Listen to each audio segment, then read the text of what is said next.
Hey y'all, my name is Jenna, and this is Staying Home with Autism. So I am just completely drained today, y'all. Like, my eyes are burning. I'm feeling like I can barely hold them open. It's been a busy day. Not a bad day, just a busy day. So I want to talk today about insurance.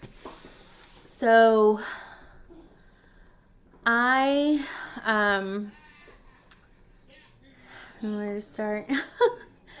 We've been dealing with this insurance battle to try to get Fisher ABA therapy, and which I will explain more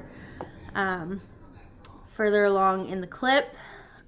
Because I actually took a clip of me calling the insurance agency the day before yesterday, trying to get things sorted out.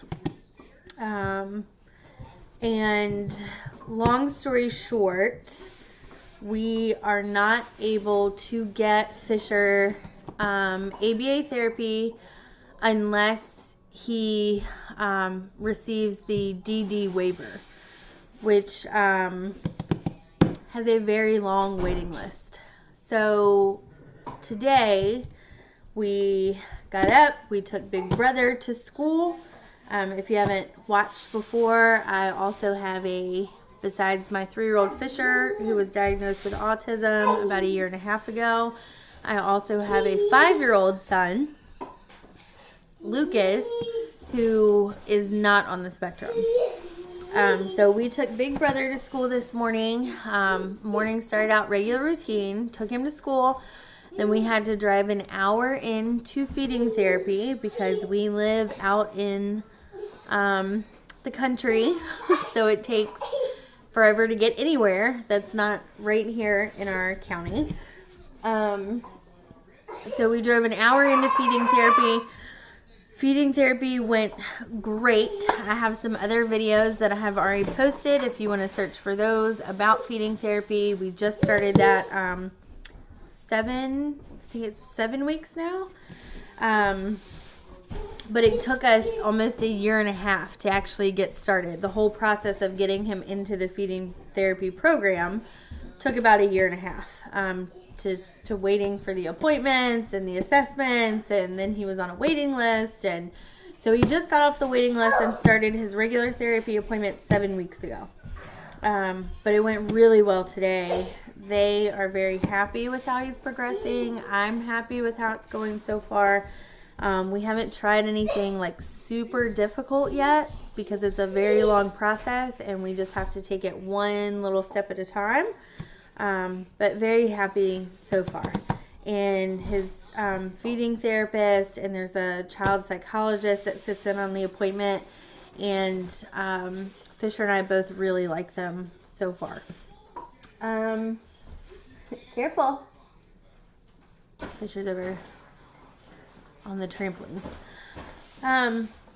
So after feeding therapy, we headed back towards our house. We made a pit stop at Joann Fabric Stores because I needed some vinyl to pick up for my Cricut, because I need to make some decals for a few people, which I'm going to try to get done tonight because I have another busy packed day tomorrow.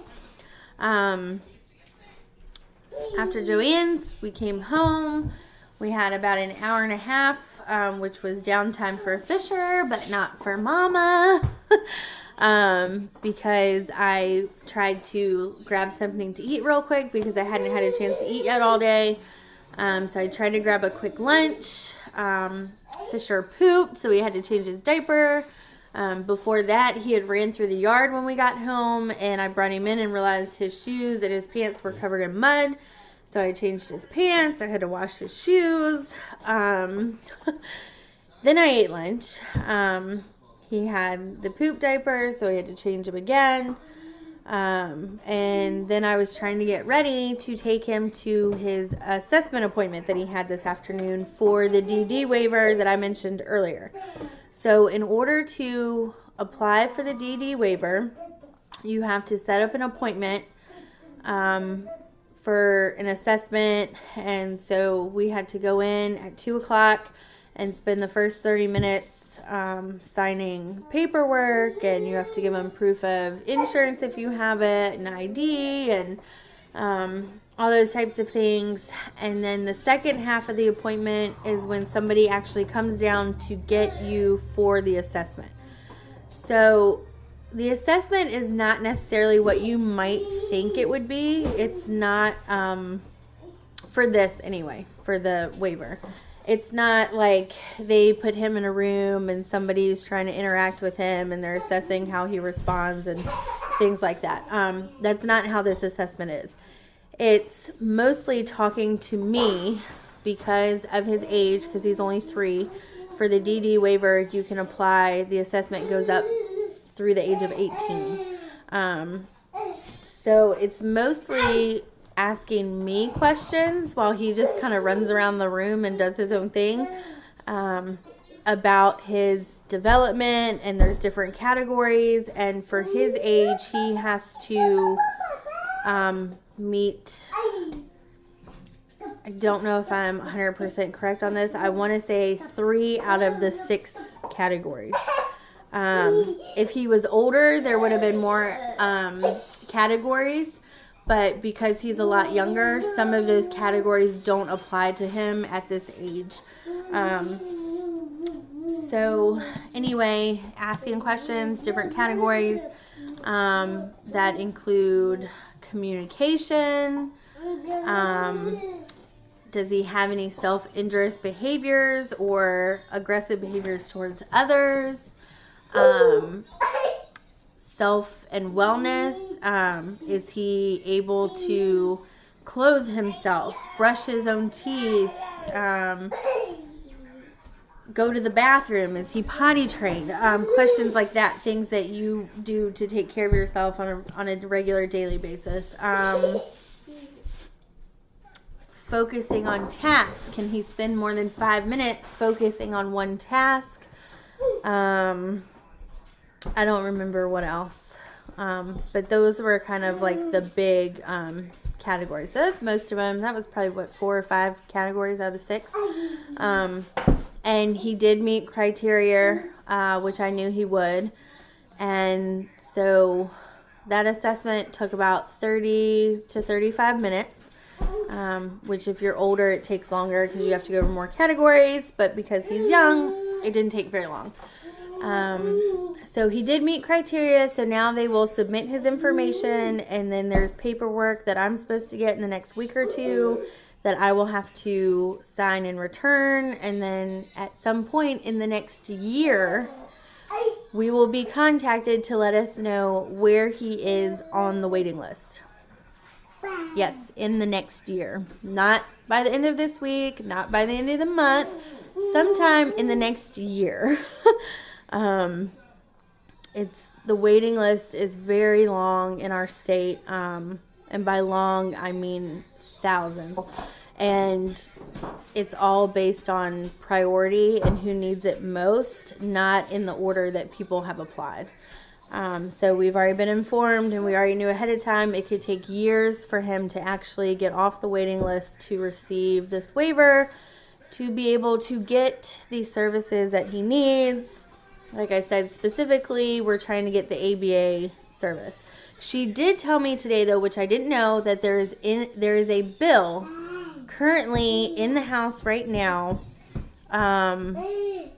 that's being worked on to hopefully, I don't know, she wasn't really clear, but basically eliminate the situation we're in now where our private insurance doesn't cover the ABA, and we can't qualify for Medicaid because our income is too high, and so we're like stuck in this middle ground. And she said this bill is more specifically to help people that are in our type of situation, so that we are able to get the ABA therapy without having to wait years for this one specific waiver. So she said, keep your fingers crossed, and I'm gonna try to do some research probably tonight and look up this bill so I can find out facts about it and exactly what it is, blah blah blah blah blah.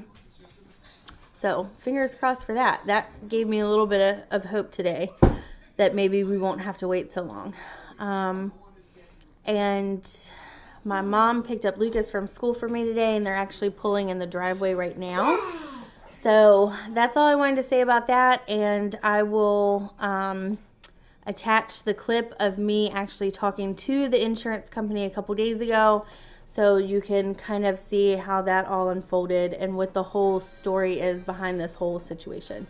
But thanks for watching, and I hope this might be helpful for somebody who's on this same journey or in the beginning of this journey for us, and or that we're on now.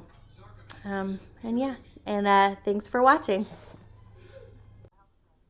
Hi, my name's Jenna McCord. I'm calling because I'm trying to find out if a certain benefit is covered under our insurance plan.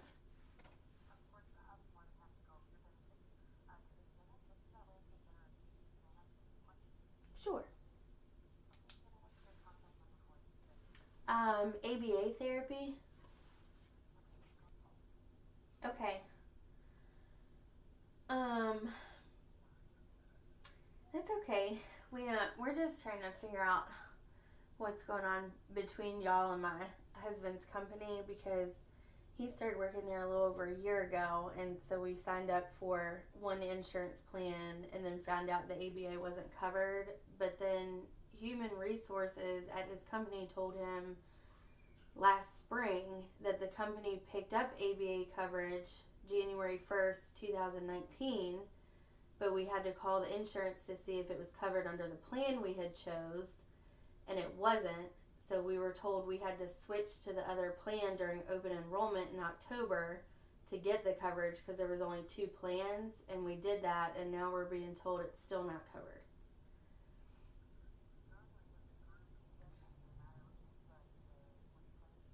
Mm-hmm.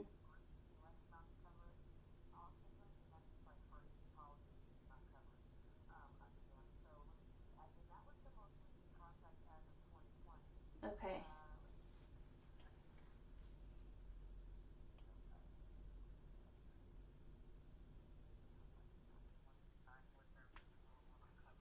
Right. Yeah, and we only have 2 plan options through them, and we're told the original plan we had, it didn't cover it, so that's why we switched to the other one. So I guess it's not covered under either one, but we're just trying to figure out why, if that's the case, why Human Resources told my husband that the company was covering it now. So is there any way to see, like, I know that's the most current contract for 2020. Is there any way to look back to see for sure if they had picked it up in 2019? Yeah.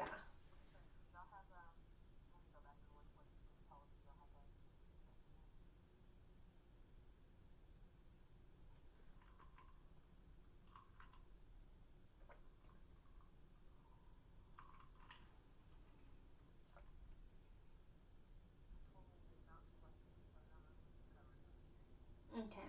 So they misinformed my husband then. Okay. Well, that's okay. Yeah, that's a bummer, because we switched to other plans specifically for that, and now we have a higher out-of-pocket deductible on for the other plan.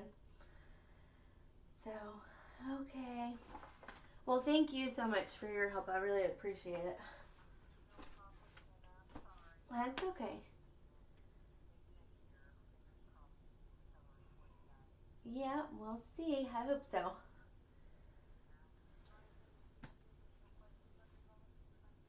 No, that was all for today.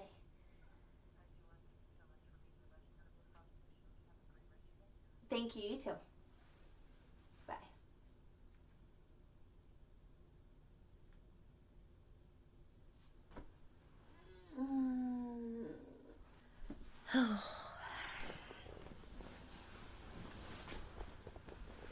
So frustrating, guys.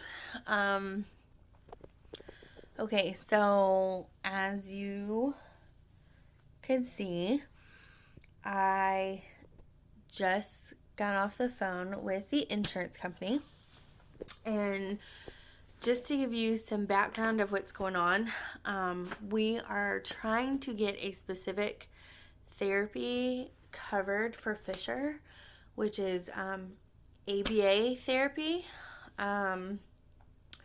which as of, was it the year before last? I don't know. It became a law in the state of Virginia that this specific ABA therapy has to be covered by insurance because it is found that it is medically necessary for any person with autism.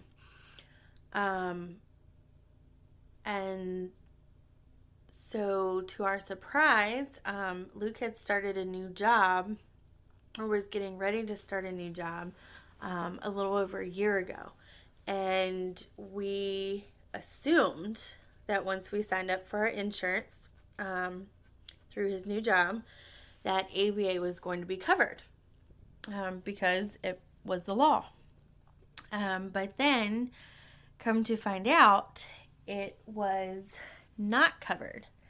And I didn't understand how that was possible because it was supposed to be the law. So I looked into it, I looked it up, and there is a loophole.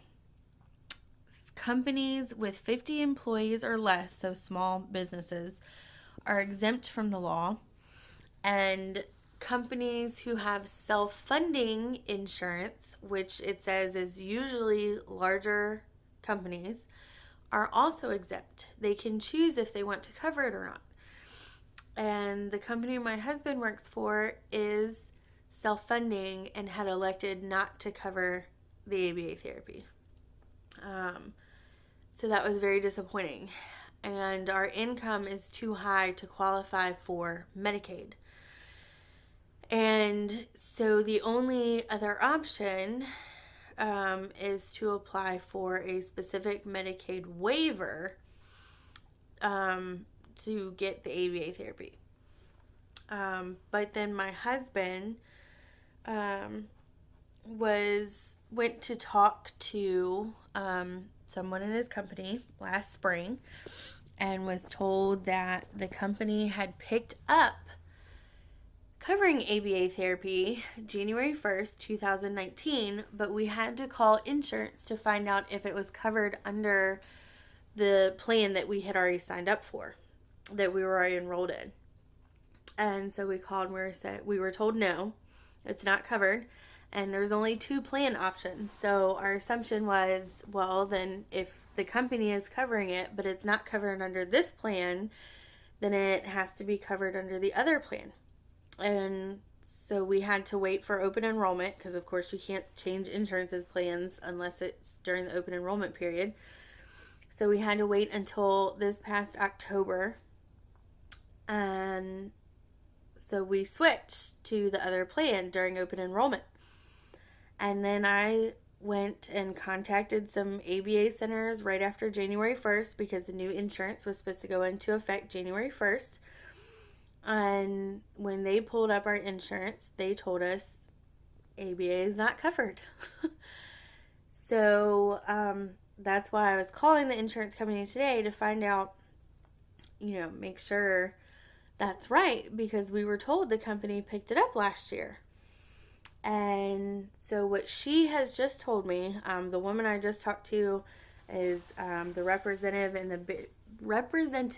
in the behavioral health department at the insurance company. And she was very nice. She was very helpful. She took time to look into everything that she could for this year and last year. And it is not showing that the company, my husband's company, had ever signed up to cover ABA therapy and did not currently for the 2020 contract sign up to cover ABA therapy. So I guess that means that he was misinformed. So now we still cannot get ABA therapy through our insurance. And so the only thing left to do now is apply for the waiver. There's another waiver that we can apply for, the CCC Plus waiver. But the problem with that is it can be harder for him to get approved for that waiver. It goes through, the services will come through much quicker. There's a possibility that he would get the waiver much sooner. But the problem is getting him approved for it because it originally was put in place for the elderly. And I think it used to be called the EDC waiver. But now I can apply for it for Fisher at the age that he is. But because it was originally put in place for the elderly, it is going to be harder for him to get approved. So basically, I have been told that I have to really emphasize as much as possible how important it is that he get this waiver, not to sugarcoat anything, and just really be aggressive about it. And then I did not realize this before, which I should actually make clear because I didn't know this until I just talked to the woman at our local community service board about applying for the waivers. I did not know this. The waiver itself, the DD waiver or the CCC Plus waiver, neither waiver itself automatically covers ABA therapy. You apply for the waiver, you get the waiver, then the individual gets put on Medicaid. So only Fisher would have Medicaid. Our whole family does not qualify for Medicaid in general because our income is too high. So just Fisher would have Medicaid. But that still, by itself, does not cover the ABA therapy automatically. Which is crazy to me and makes no sense because as Medicaid, why would Medicaid not cover ABA therapy automatically? So I was told you have to have another service in place before it will cover the ABA therapy. So by other service, the example I was given was respite care, which is anyone who comes to relieve me because I'm Fisher's full-time caregiver. I'm a stay-at-home mom. I watch him all the time. Anyone who comes to relieve me to watch him for any reason. Like if I had a job or if I wanted to go get my hair done or if I wanted to go run errands or I wanted to go to a doctor's appointment, whatever, and I need somebody to watch Fisher, somebody would come relieve me, would watch him so I could go do what I had to do.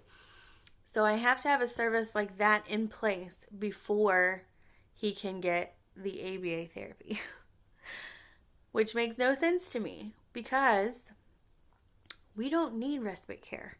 Yes, it would be nice to have somebody that could come if I needed to, but we really don't need it at this point. And so it's kind of backwards, I feel like, that we have to get a service in place like respite care that we don't need just so we can get the service that we do need, which is the ABA therapy. I don't know. Maybe I don't know if I'm missing something. I don't know. So anyway, that is the mess that is dealing with insurances and Medicaid and waivers and trying to get services. So anyway, so I had called the other day and I have an appointment set up for his assessment with a local community service board to apply for the DD waiver. But then I was told that they do not do the assessment for the CCC Plus waiver. I had to contact our local community or county health department to set up an assessment for the CCC Plus waiver. So I called them, but nobody answered. So I left a voicemail waiting for them to call me back. So I've taken 2 different places to have 2 different assessments done for 2 different waivers. And at this point, that's all we can do. and just keep our fingers crossed that he gets approved for the CCC Plus waiver, and he can get the services he needs as soon as possible. So, anyway, if anybody else has ever had this struggle with dealing with insurance companies and the government, I feel for you because I know where you're coming from. I know. And if you're just getting started in this journey, I hope that things will go a little bit easier for you. And it's not that we've had problems with everything. We had no problem getting coverage for speech and OT. Well, the only struggle I can say with that is not every therapy center will work with in private. Will work through in private. Can't talk. Work with private insurance. So they will either take Medicaid, which, like I said, we do not qualify for, or you can pay out of pocket and then ask your insurance company if they will reimburse you, which ours will. So anyway, and feeding therapy, he has been covered through the insurance, the private insurance. That's not been a problem. So I don't want to make it sound like you're not going to be able to get any services, period, without going through the government or whatever. But our struggle specifically has been with the ABA. But hopefully anybody else, like I said, that's just getting into this is going to have better luck than we have with getting some of these services and don't have to struggle with it as much as we have. So, anyway, I'm going to try to grab a bite to eat super quick because I have to leave, I think, in like 10 or 15 minutes to go get my son, and I haven't eaten since breakfast yet this morning. Go pick up my older son from school. And hopefully the rest of the evening will go well. All right. I hope everybody's having a great day, and we'll see you later.